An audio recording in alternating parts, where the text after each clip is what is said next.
So good, so good, so good. New markdowns up to 70% off are at Nordstrom Rack stores now. And that means so many new reasons to rack. Because I always find something amazing. Just so many good brands. Because there's always something new. Join the Nordy Club to unlock exclusive discounts, shop new arrivals first, and more. Plus, buy online and pick up at your favorite Rack store for free. Great brands, great prices. That's why you rack.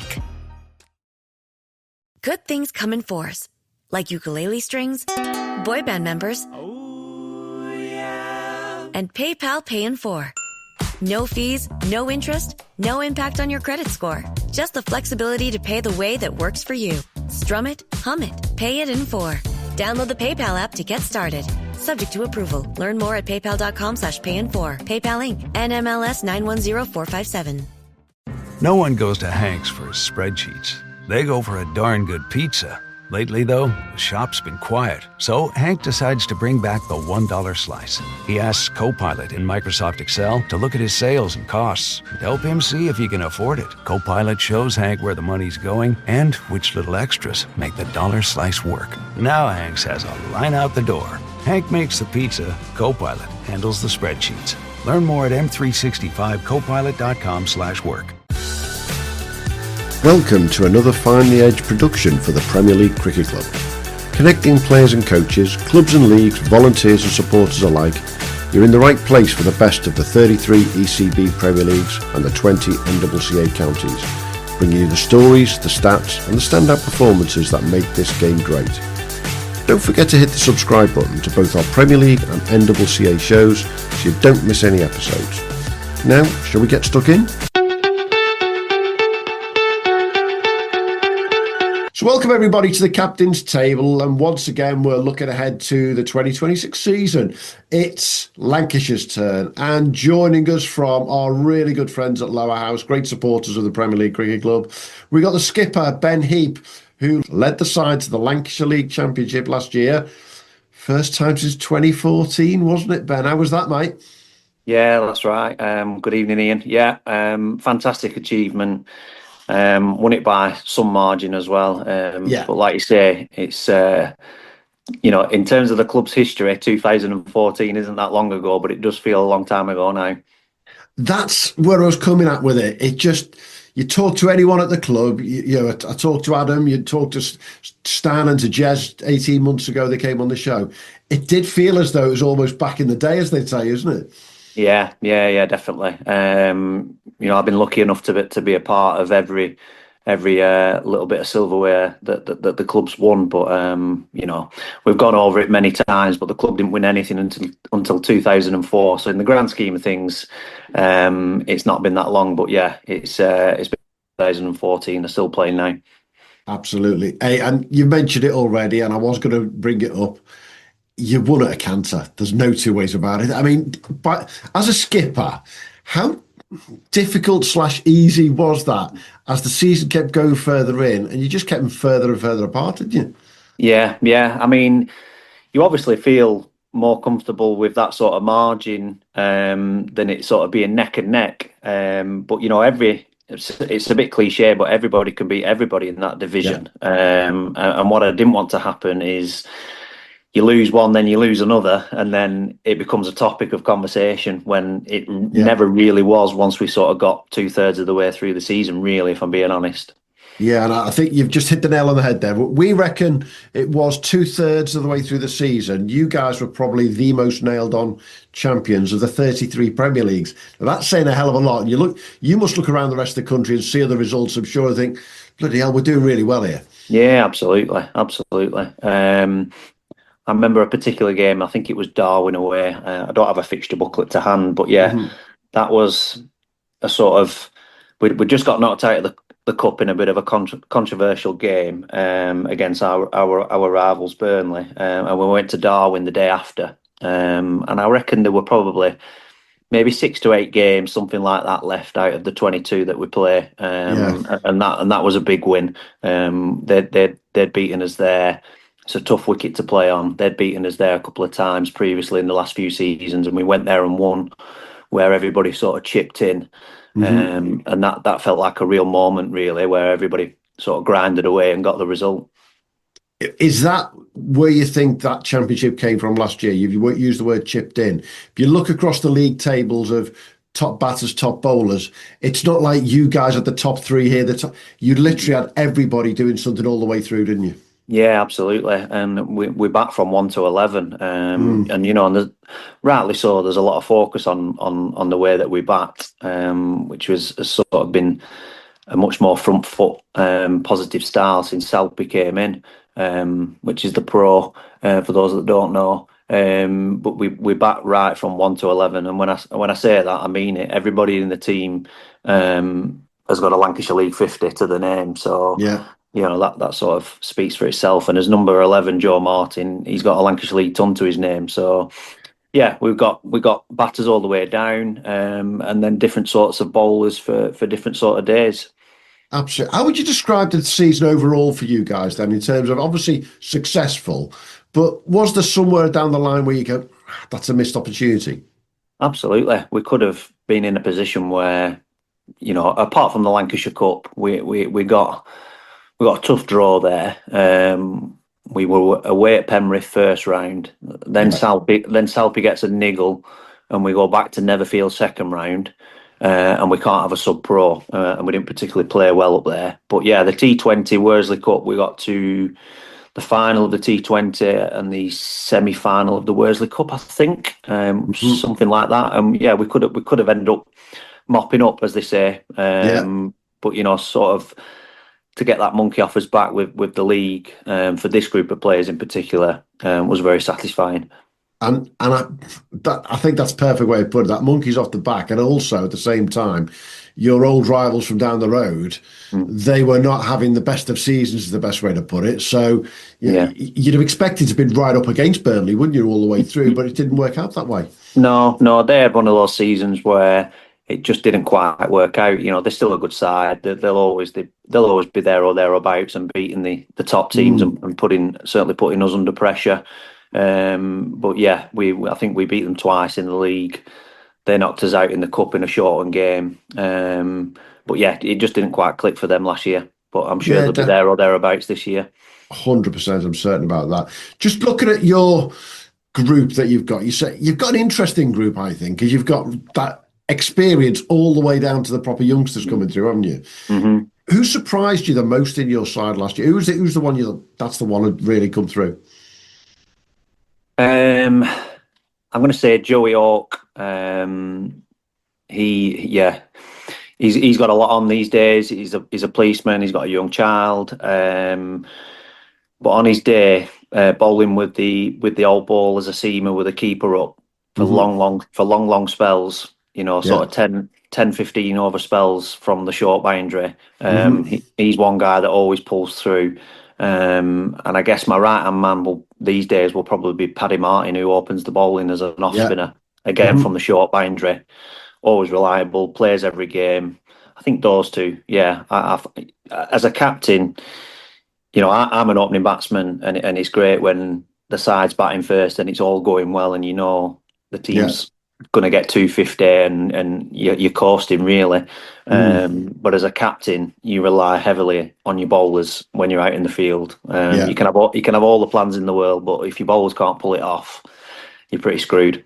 Yeah, and I think that hits the nail on the head, that you didn't have to rely on Daniel Salpietro as much last year. He had that niggle for a few weeks as well, didn't he? Yeah. So, but by his standards, it wasn't that absolute top-end season, but it didn't matter because the squad was working around him. Absolutely. And we just got the combinations right. You know, we've got Tom Walker, who's a really sort of young, promising cricketer who's now in and around the Lanc setup. And he was probably the fastest amateur in the league last year. So you got him opening the bowling from one end, and Paddy Martin, who's one of the tidiest spinners in the league. And then you got people like Joey Hawke, Salpy, Toxia Sane, that all bring something different to the table after that opening spell. And Tom could he was capable of ripping the games open and getting them 2-3 down early doors, and then you bring in seasoned Lancashire League bowlers on after that. Yeah. It's a long way back if you need 5.5 and over. It is, without a doubt. What about that batting lineup though? I mean, there's one name I'm going to pick out because I think he was 5th in the Lancashire League. Your old mate Johnny Whitehead. Yeah. Top draw, yeah, top draw. He's one of the best in the league, and he'll go down as a Lowerhouse great, I've no doubt, and one of the most naturally gifted ball strikers the sort of league's probably ever seen, amateur wise. Just gets down to business, just as Johnny Whitehead, see ball, lit ball, and when he's on, he's difficult to stop. And that's what it seemed to happen more often than not last year, didn't it? Yeah, absolutely. I mean, we sort of formed a sort of formidable partnership over the last few years, and we sort of know we've got good chemistry when we're out there. Which is what it's all about, isn't it? The top of the order in particular. Just looking around the rest of the league, who was your toughest opponent to play up against last year? Now, bear in mind, you ran away with the league, but was there anyone in particular where you were looking ahead going, oh God, we've got to go against them again? Well, we got beat off Ramsbottom twice. One of those games was what Salpy had missed. And this is no disrespect to anybody, but when you get a sub-professional, you're at the luck of the draw, aren't you, sometimes? They come with the best intentions in the world most of the time, but it doesn't always come off. And we had a sub-pro that day, and it didn't particularly click. We got beat later on, I think, after we won the league away at Ramsbottom, I think, if memory serves me well. But one team that sticks out to my mind is when we play Walsden. Okay. Yeah. They're an interesting bunch. I get on with them great. That might not surprise a few people who are listening. But yeah, it's always a fiercely competitive game against Walsden. I think they get up for it a little bit more when we play them, and vice versa. And we won a game early doors.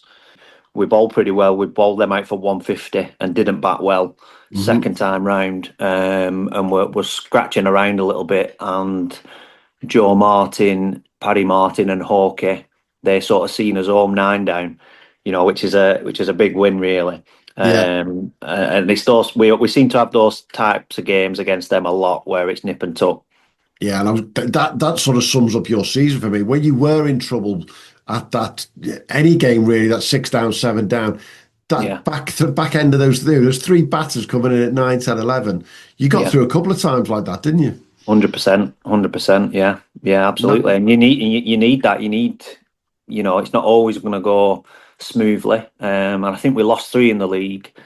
One of them was a self-destruct game against Littleborough at home early doors, and then the 2 Ramsbottom games. So yeah, there's a number of games where sort of the lower order have either chipped away at the end and got us up to a decent total, or seen us home at the back end 9 down. Absolutely. And that professional thing in the Lancashire League is quite unique in the fact that the sub-pros come in and out. Is a lottery the right way to describe it? You might be able to look at what somebody's able to do in the Northern Prem or what they do in the Liverpool comp, but it doesn't mean they can do it in the Lancashire League on a Sunday, does it? Absolutely. And you're looking, I've been through this a lot over the years that I've been captain, which is going on 9-10 years now. And you're sort of looking initially when either a pro goes down or a pro goes injured, you're looking for reference on character. Or I certainly am anyway. You're looking for a reference on character first and foremost. And that's no disrespect to anybody else. But it's just nice to get that reference on character that the person coming in is going to be keen and he's genuinely going to care. So that's the first thing you're looking at. And then if you can get a regular sub-pro, that's even better because they start to get an understanding of what you're like and vice versa, where they're going to slot in. We've had that in the past with people like Ruan Pretorius from Ireland. He came over and absolutely ripped it up in the Lancs League for a short while. But yeah, some days, especially on a Saturday, which I think one of the games was, it's the luck of the draw, and it's how long do you wait as well? You're bouncing around off agents and you've got a couple of names, but somebody's telling you elsewhere that so and so might be free, and it's like, it's a real lottery. That's the beauty. That's the beauty of the Lancashire League, isn't it? Because the Sunday games means you can pick someone up who's played on the Saturday, but you've got that number of games down on a Saturday, and if you need a pro for that one, it's a different ball game altogether. Absolutely. And some, I've had the the sort of trust and luxury of making the final decision, and some have come off and looked absolutely great, and some not so. So I guess that's how it goes really. But it can be an exciting phase, but ideally you'd want your man all season really. Yeah, you want that consistency, don't you? Definitely. That's what you guys showed up right through the years. Yeah. What about young players at Lowerhouse or in the league that you've seen? You mentioned Mr. Walker, who it looks a bit sharp to say the least. But who else would you put your finger at, either at your place or around the league, and say, keep an eye out for them going forward in this season? So yeah, we've got a couple of others as well that are probably, just ripening away in the background, shall we say, and will come to fruition eventually. In Charlie Gansler and Henry Cotton, both young, athletic, all-round cricketers really that are still just finding the way. But when they sort of hit mid-20s, they're going to be sort of fine Lancashire League cricketers, I've no doubt. I think this lad's just left, funnily enough, Tomeden, but Noah Priestley, good all-rounder. I think he's a similar age to Tom Walker, maybe slightly younger. Bowls a heavy ball and bats left-handed and hits a big ball. I think he's just left. I think he's having a year in the Yorkshire League or a year or two, but he'll be back to Tomeden at some point. And who else? Let me think.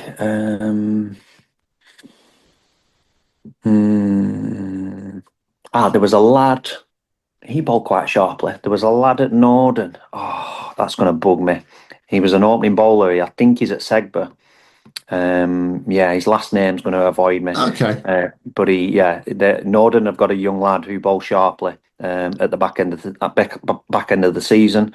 Yeah. And I think Burnley, they've got Jack Brunt as well, who bowls a bit of left arm spin. He's on Lancashire books. He's on the as well. books, definitely.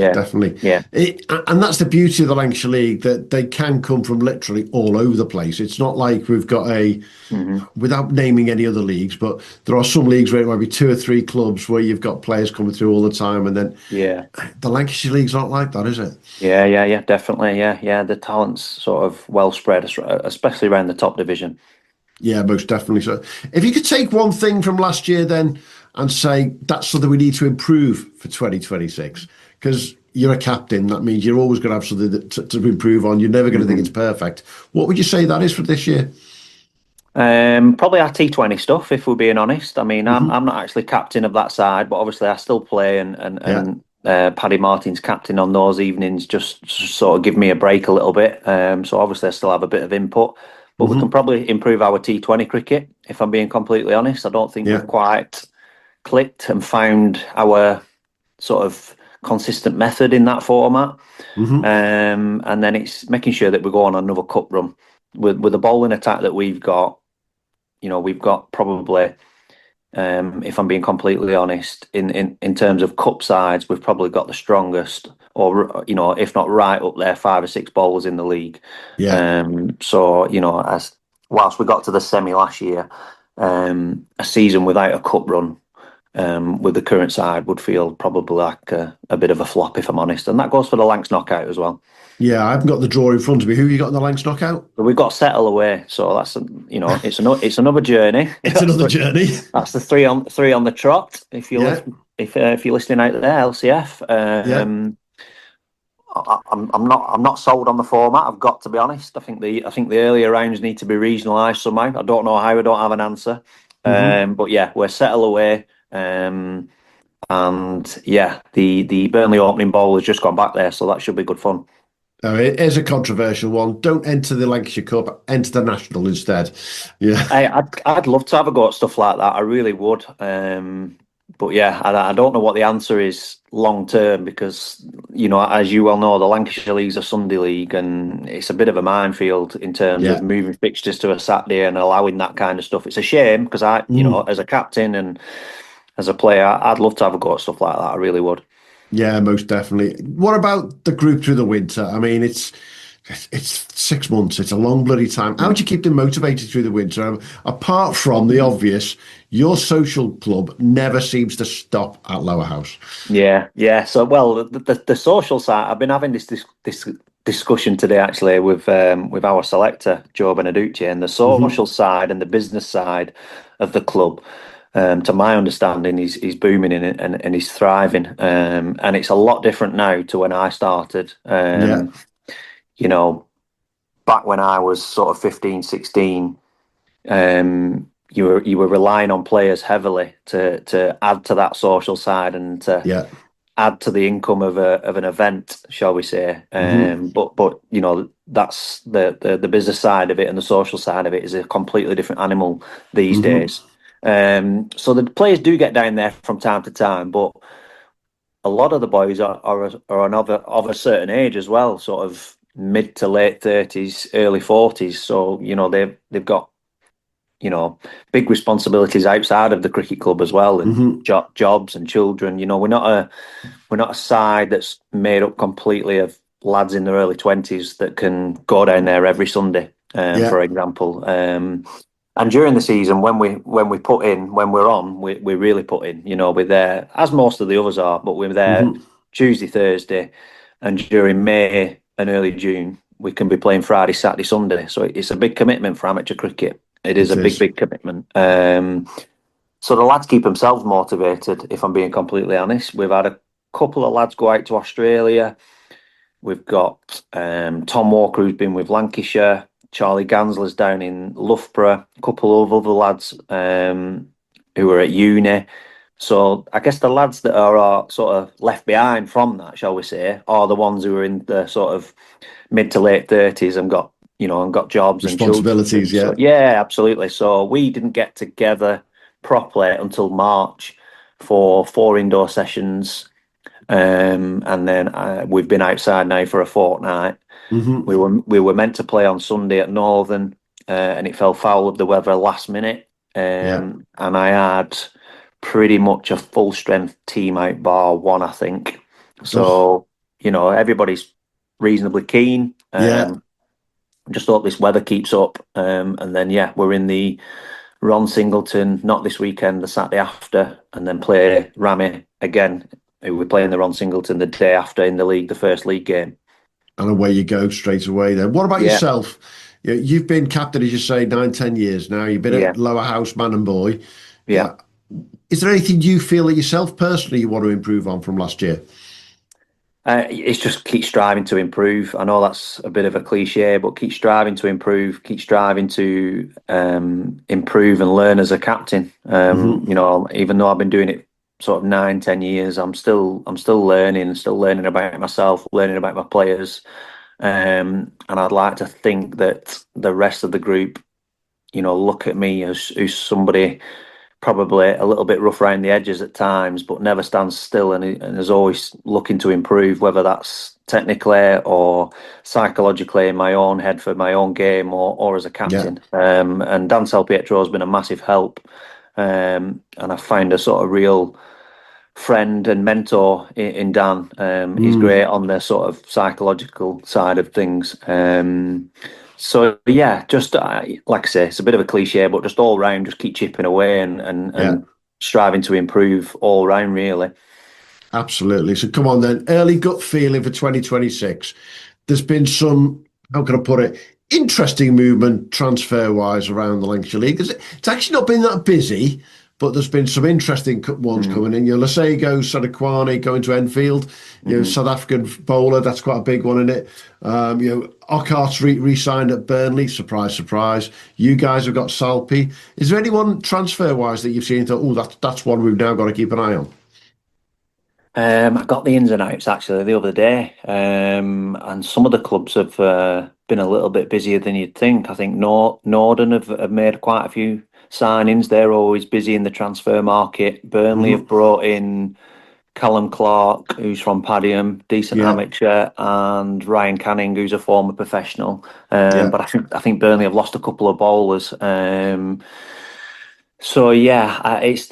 the sort of, obviously, because the Lancashire League was what it was for a very long time, and then we invited teams in from the Ribblesdale League and the Central Lancs League, and it's those teams that have got those connections probably slightly elsewhere. When a few names pop in that you haven't heard, and you're sort of thinking, I wonder what they do, and you're trying to find out a little bit about them. I know Norden did that last year. They signed an opening bowler, and he got 6 or 7 for first game of the season, and you're sort of wondering where's he come from, kind of thing. So there'll be 1 or 2 of them. There always is. But we've had no movement. We've lost a youngster out the second 11 because the first 11 is batting wise. He's pretty strong, so we've lost a second 11 batter, Det Metcalf, who we wish well.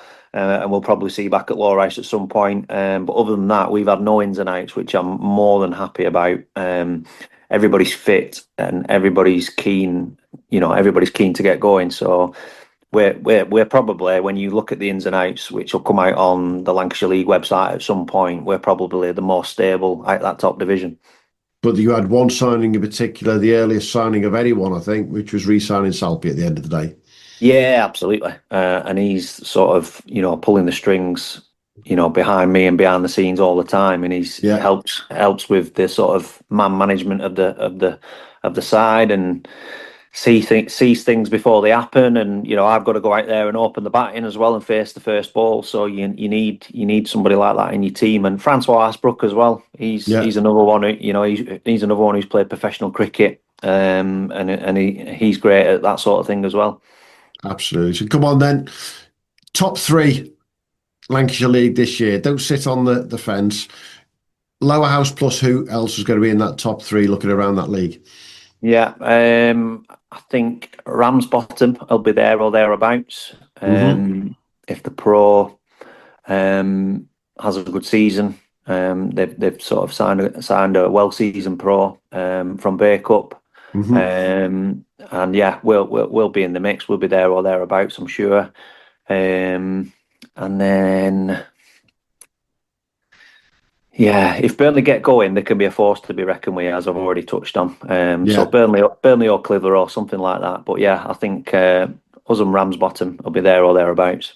Yeah, I certainly don't think the Burnley thing can do anything but one of those years as it was last year. It was just unreal, wasn't it? And Clitheroe, Diego Rossier signed for them. Started the season like a train in the Greater Manchester League last year, so it'll be interesting to see how he goes in the Lancashire League. But it's all about depth in your division, isn't it? At the end of the day. Yeah, absolutely. And Tomodon as well. I think they've lost a couple, gained a couple. It's just if it fits and it hits the ground running for them, I think, with a bit of a turnover in players. But they've got some quality players as well. So yeah. And in the cup, you've got teams like Walsden and Norden that are always competitive. Absolutely. And for Lowerhouse itself, what is a great season this year coming forward? A, is going to be retaining the league, and B, sounds like it's just got to be a good cup run for you. Yeah, absolutely. They're big days for any club, aren't they? But they're a big day for Lowerhouse if it's a final down at the house. So yeah. Massive occasions, and yeah, we'd like to think in one of the 3 cups we'll be there or thereabouts come the end of the season. Absolutely. Hey, thanks for your support, Ben. Thanks everyone at Lowerhouse from us for being absolute brilliant with the support that they give us all the way throughout. And as Adam knows, and I couldn't do this pod without mentioning him. Yeah, we're great supporters of what you guys do up there and the Lancashire League as a whole, because it is one of those leagues that everyone looks out on from the outside in. Yeah, definitely. And you do have your special place to Sunday, whether we like it or not, basically, don't you? Absolutely. Yeah. Thanks a lot, mate. Yeah, pleasure.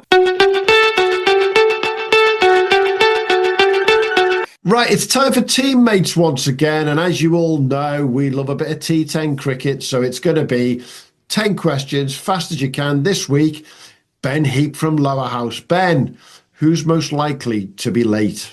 Francois Hasbrook. Who's most likely to go on a reality show? Joey Hawke. Who's most likely to throw a bat? Paddy Martin. Who's most likely to ignore a WhatsApp? Francois Hasbrook. Who'd you never want to share a car with? Francois Hasbrook. Who spends the longest on their hair? Johnny Whitehead. Who'd you never want to organise the team night out? Johnny Whitehead. Who's most likely to start an argument? Paddy Martin. Who's most likely to Google themselves? Tom Walker. And finally, who's the most famous person in your phone book who you'd love to come and play for Lowerhouse? Ryan Harris. That's teammates at Lowerhouse. thanks for joining us at the Premier League Cricket Club. We'll be back soon with more from the world of Premier League and NWCA cricket. But in the meantime, don't forget to subscribe, leave us a review and follow us wherever you get your socials. Or maybe check out our website, premierleaguecricket.co.uk, to stay updated. Until next time, have a good one.